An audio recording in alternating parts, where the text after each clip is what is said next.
Well, welcome back, everybody. I hope that you are on your mission this week. If not, you will be after this incredible show. Thank you so much. You hear me say it every week because you never cease to amaze me, the questions and the sharing of the shows. We appreciate it, our guests appreciate it, and thank you. Thank you. We know that a lot of you are coming in from Europe because we just spent a great amount of time there and you guys have hopped on the show and subscribed, and we so appreciate that. You get double trouble today. We're doing a group show, and of course, Ocean Baker is back to join us today because we've got some creativity in the house. We are joined by Mark McDonald and Grace McDonald. It is a father and daughter team, so you've got some cool creatives going on today, and we're going to do what we love to do, and that's just talk about what it's like to be momager, dadager, integer, supporting our young entrepreneurs, whatever field they're in. This just so happens to be a creative family, talking to a creative family. I was fortunate enough to meet Grace at a show. I got to tell you, best name of trade show yet. And you guys know I do a lot of trade shows. It's called Pancakes and Booze, or Booze and Pancakes, one or the other. And I'm like, sure, sign me up. Sure, sign me up. But it's a cool company that goes across North America, and they have these great shows. And as an artist, you just grab your spot, put your things on the wall, and it was jam-packed. It was absolutely jam-packed. Just a great way to meet other people and do the things. So you guys know that we love trade shows. And me and Ocean just finished. We are in trade show recovery mode today. We did the Japan show in Vancouver and met some very cool people because, of course, Ocean's art is leaning in that direction these days. So welcome everybody to Mission Accepted. Let's kind of have a conversation and let people know what we're doing and why we're doing it. That's kind of the whole deal with being on a mission. So Grace, I'm going to kind of throw it right to you. Why don't you introduce yourself to the audience, tell them what you do, and we'll take it from there. Perfect. I'm Grace Vivian MacDonald, so I also go by Amaris. I'm an artist and have been creating for at least 15 years, I want to say. It definitely started when I was 4 in preschool with a paintbrush, maybe even finger painting, and it just has taken off. Yeah. Wow. So tell us maybe what kind of art, do you have a certain medium? What would you consider? So I'd call myself a mixed media artist. So I started off with lots of oil, acrylic, just having a huge appreciation for the traditionalists and that kind of media. And now I've just been experimenting like a lot. So I love to intersect bits of nature with mixed media arts, whether that be painting, whether that be sculpting, all of both. Yeah. Awesome. Well, Mark, you have an artist in the house. You have Yes, a I do. creative. You have a creative. Why don't you tell us a little bit about yourself and, what it's like to support and encourage what it's like to have someone in the home that, I mean, because Grace, this is not just a hobby for you. You're absolutely doing this as a business, right? And you're looking to dive in. So that's a whole different thought process. It's also a different thought process for parents, you know? No, without a doubt, without a doubt. I mean, Grace has been excited about art since she was a little girl, and I think she got it from both of us. My wife is very arty, arts and craft. I love to sketch and love to paint when I was younger. I don't do much of it now, but there was always that inclination. My brother's an architect. My father used to paint, so it's obviously in our blood. And when Grace started to show interest in art when she was a young girl, it was something that we encouraged absolutely. And she's evolved and embraced all kinds of different art, and she kind of it grew into something that, well, basically now she's going to university, studying with Emily Carr, and we've just tried to encourage that throughout her whole, I was going to say primary school, elementary school, and high school. That evolved, and yeah, so it's been something that we've enjoyed watching, and we're hoping that she can make a career of it and really have fun doing what she loves. Yeah, making it go. So, Grace, you shared that you've been doing this for at least 15 years, but I don't think the audience that can't see you. So, for our listeners, how old are you? So I'm 25. I probably did my first commission work probably for one of my doctors that loved my work when I was about 15, 14. Yeah. And I painted him an oil painting, and it was a mixed media piece even then. And it was him and his dog sitting on his boat, and they're, his hands over the dog. And that kind of was the start of it all, I Yeah, think. yeah, Yeah. yeah. That's awesome. That's awesome. So, Ocean, obviously, our audience knows who you are. If you're a new subscriber, you may not have met Ocean before. So, fortunately, this is my kid, and he is also known for an artist. Why don't you share, Ocean, kind of your style of work and when you started, and gave your art a home in the world of business? Yeah, I kind of did something very similar. I mean, you and Dad were both very in their own field and entrepreneur, and you guys both did like design work. And so I kind of followed in that footstep. And ever since I was young, I'd like drawn, and I always loved the Japanese tattoo style. And I always talk about it with my dad, and we always talk about like design work because that's the field he was in. And so it always started when I was young too. And when I was 12, I was really into, I mean, I'm still into it, really into like sneakers and big sneakerhead. And I love like fashion. So those two worlds were just always intertwining. And I remember thinking, like, how cool would it be for people to line up for my clothing? And I've always had that passion and that dream to make something out of it.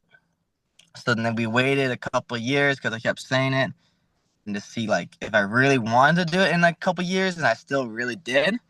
And so when I was 15, we finally put down like, okay, like let's figure out the name, let's figure out the business plan, like let's officially have started this.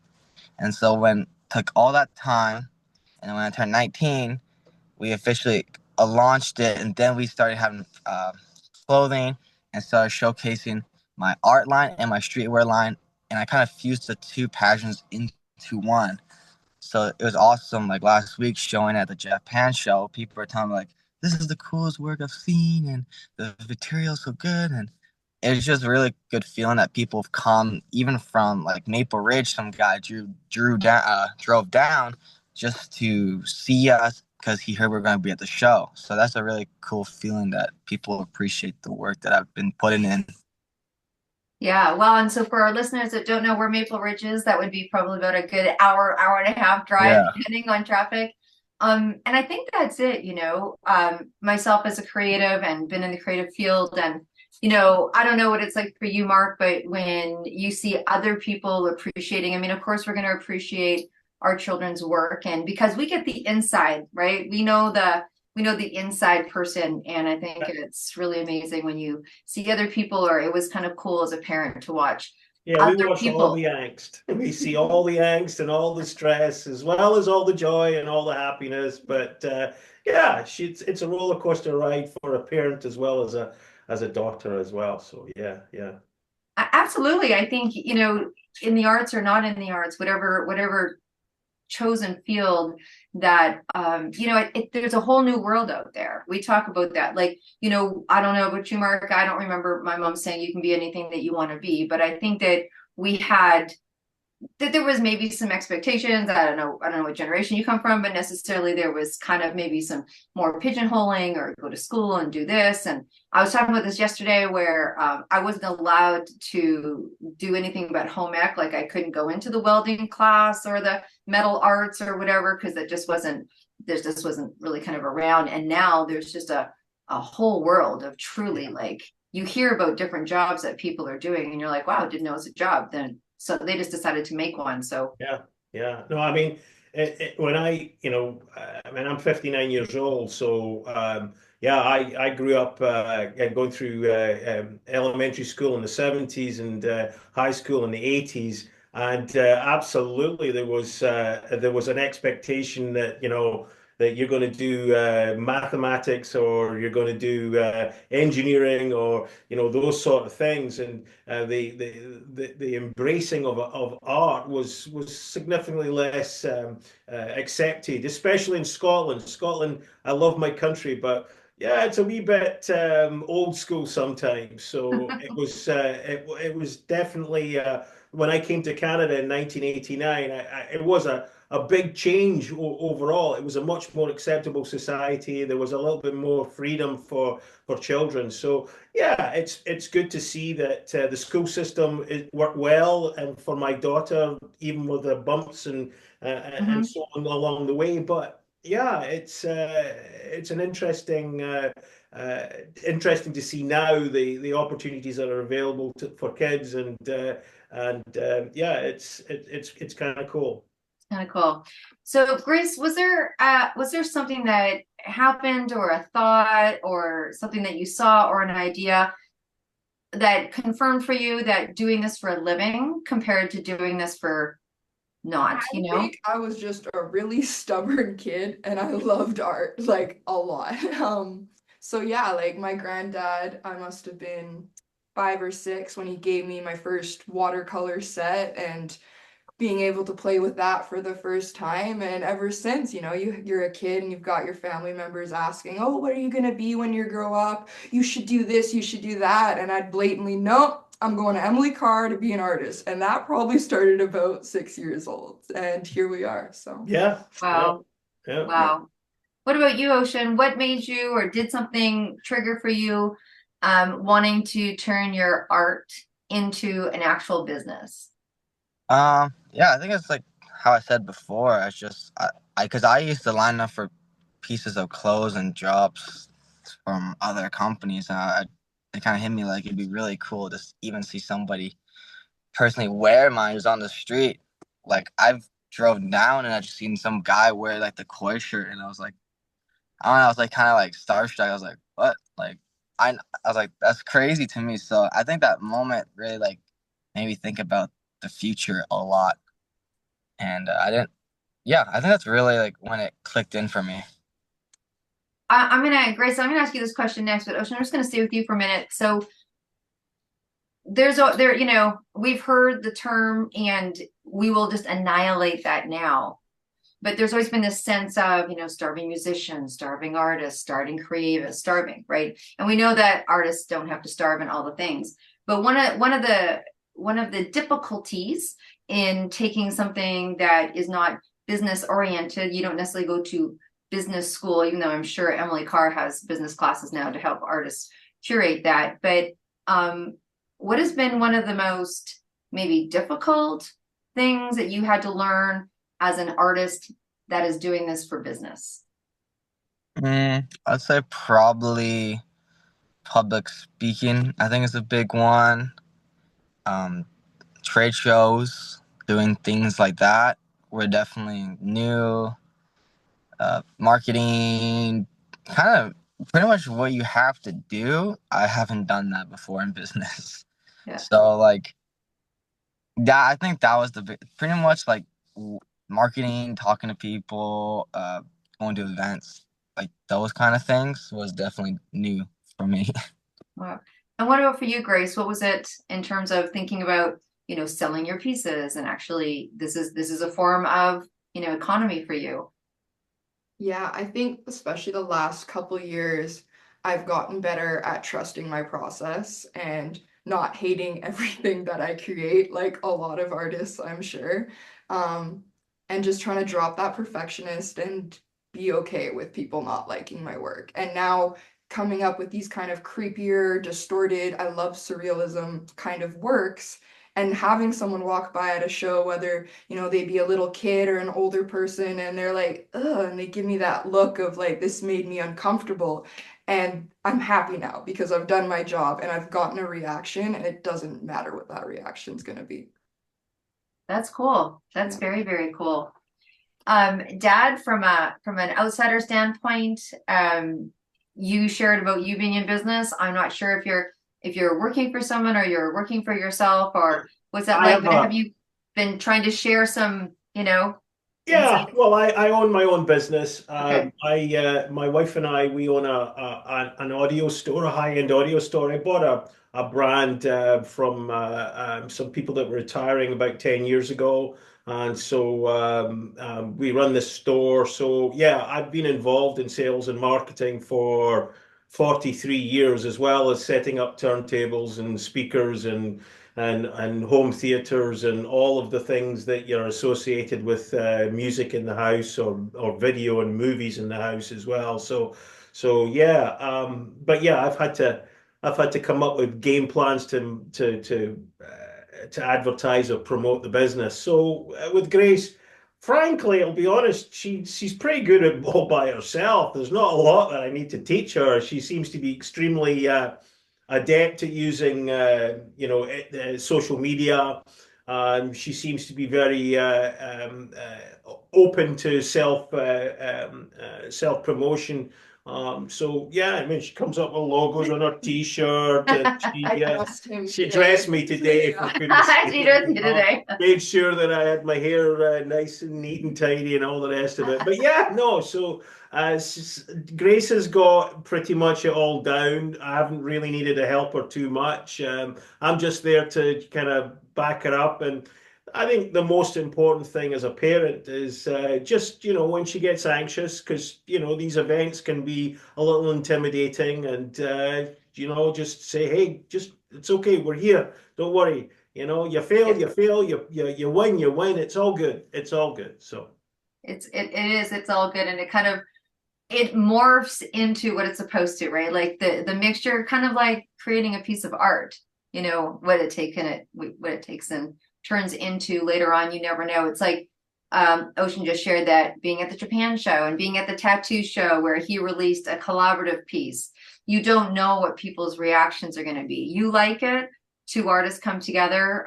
They didn't know what they were going to do, and then they came back, put it together, and then took it to a trade show and put it there for people to see and give their opinion on, right?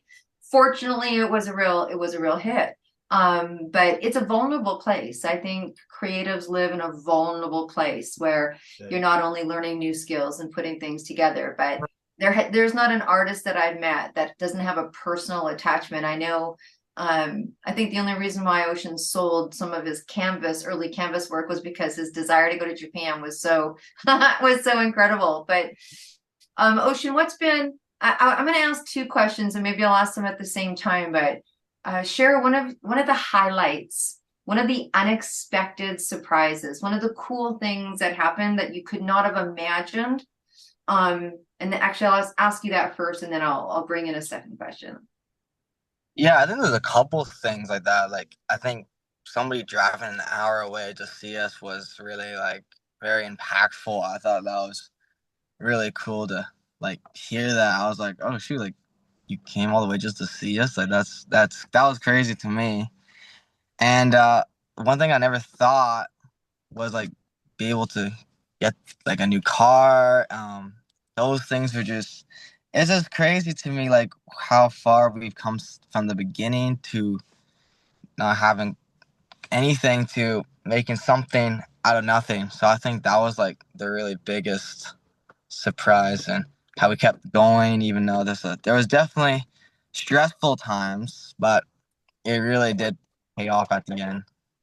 So now I'm going to ask you that second question, just clarity. And Grace, I'm going to ask you the same thing. A lot of people are listening to this show. A lot of people from 20 to 70 listen to our show, but by nature, they're entrepreneurs, want to be entrepreneurs. They're kind of wondering, is my mission worth it? Or they're looking to change what it is that they're doing out there. What would you say to someone, particularly in the creative arts, that's thinking about having a business? Like, what advice would you give? I'd say patience is key.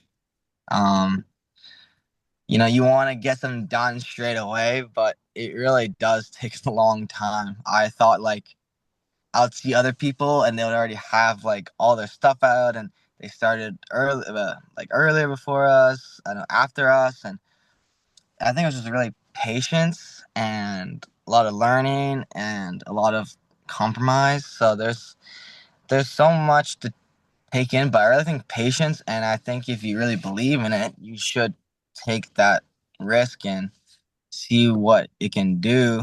If especially if you've always had that dream to own your own or make your own passion out of anything. So that to follow your dream really, but I'd say that if you want advice, just patience. Just patience is key. Patience. Clearly you had to wait for some things. Yeah, Absolutely. there's a lot of things I had to And wait as your for. mom, I know that, right? It's like, I mean, it does take time. And as someone who was supporting Ocean in this whole process, you know, running just like you and your wife, you know, running my company, and then, you know, having that part-time piece and running back and forth and trying to fit everything in, it does take a bit of time. What about for you, Grace? What's one of the things that's been like, oh my gosh, I never thought that would happen, and it was just something really cool and elating and confirming. And then what advice would you give? Well, something surprising, honestly, would be getting into Emily Carr. When I was applying, I actually had and still do have a really bad wrist injury that I'm trying to come back from. So, and of course, it was my right hand.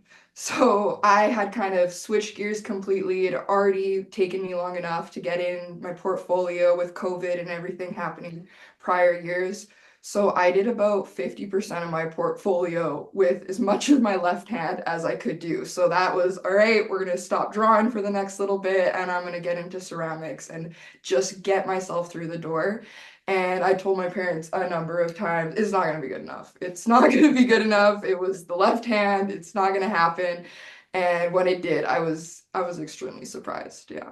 Yeah. Something that I would say to any other creative or entrepreneurs as well is just not giving up. I totally agree with Ocean there. It's all about patience, but having the patience to not give up is just so important because it gets so hard and there's so much anxiety and so much dark days that come with it when stuff does not go your way. So just one day that goes right is all it takes. Yeah. Fantastic. So Mark, Yeah. I mean, it sounds like Grace hit the jackpot. She has two parents that are creative, and also she lived in an entrepreneurial environment. But what would you say to parents, I mean, that don't necessarily have that entrepreneurial background, that all of a sudden they've got this, hey, I want to have my own business living in the house, and they're like, hey, don't have a clue what to do, don't know how to support. What would you recommend? Well, I mean, as far as I mean, obviously trusting the child, you know, doing all you can to try and maybe help research different ways of getting getting their brand out, their art out into the world. I think the art show, these little shows that seem to pop up all over the place. I think that would be a great way to get started and see if you can get involved with some of these pop-ups and shows that occur across the province. You know, the internet's your friend. I'm sure a deep dive and you can find stuff. So yeah, and just back them up. Just pump them up, back them up. Keep telling them that you're great. Keep doing what you're doing. You'll get there. I think that's the best course of action. Well, and I think with those great words, that's a fantastic way to wrap up the show. There's more to come. I'm a true believer in putting it out there, and then someone hears it or someone knows that someone knows. So before we do a final wrap and say goodbye to this incredible audience, Grace, I'm going to ask you, and then Ocean, I'm going to ask you, and then we'll wrap up and say a few words. One of yours, because I'm sure there's many, and if there's not, when you get off the show, you're going to think of the 10 others that you didn't show up. But one really cool dream that you hope that happens from your life as an artist. That's an easy one. I was so honored to like meet you at the show and just to kind of hear what curators do. And I'd love to have my own gallery one day, and you know, whether that be curating for other galleries at first or other kind of works. But yeah, I can see myself, little gallery somewhere downtown, lots of plants, lots of work, and other, you know, creatives coming together and making it a really inclusive space. Oh, well, that I can see absolutely. Yeah. And what about for you, Ocean? What's one of the big ones? One of the biggest dreams, I think, to have. I keep saying this is like one I always go to, but I think having like a storefront, like here, LA, anywhere, I think that's such a big dream of mine, and be able to like kind of be like Virgil Abloh. He's a big inspiration, I think, because in his lifetime he started with clothes, and he had other pieces he ever did and designs he did, and near the end of his life he even like designed Rolls Royces. So he went from clothes to art to runways to Rolls Royces. Like, I think that's so inspirational. So that's what I really want to do one day, be able to design anything. Wow. Well, I absolutely love it. This has been very inspiring. It's kind of the cool thing about art and hanging with artists is that you walk away truly just feeling like anything's possible. I'm really looking forward to Mark getting to know you and your wife a bit better, because we all live in the same city. Yeah. How fortunate is that? So I'm going to talk to the audience for a little bit. Look, please share as you always do. So appreciate everything that you do for us at Mission Accepted. And so if you are sitting there with a mission and you're like, man, I'd really like to be on the show one day. Well, this is not difficult, people. You go to debdrummond.com. There's a contact page. Just put it in. We're happy to have you on the show. And we are absolutely inviting you to an incredible event. If you think this is a creative experience that you've had with us, August 9th, you are going to come to Vancouver to the Biltmore, and we have a fashion runway. We have an art cave. If you've not been to an art cave, then you need to come. We're going to have, there's 5 photographers, videographers, there's music, there's live music, there's dance troupe, there's all sorts of incredible things. And hey, thank you. Let's do a shout out for Beat Records. We just went and picked up 300 albums. So you're all walking out with an incredible swag, and you're all going to get an album in your swag. Yeah, you are, because you know that we're addicted to music over here. So thank you once again for being a great audience. Thank you, Mark and Grace and Ocean, for joining us on Mission Accepted today. It will not be our last. And until we see you again, be well and stay groovy. Bye, guys. Bye. Bye.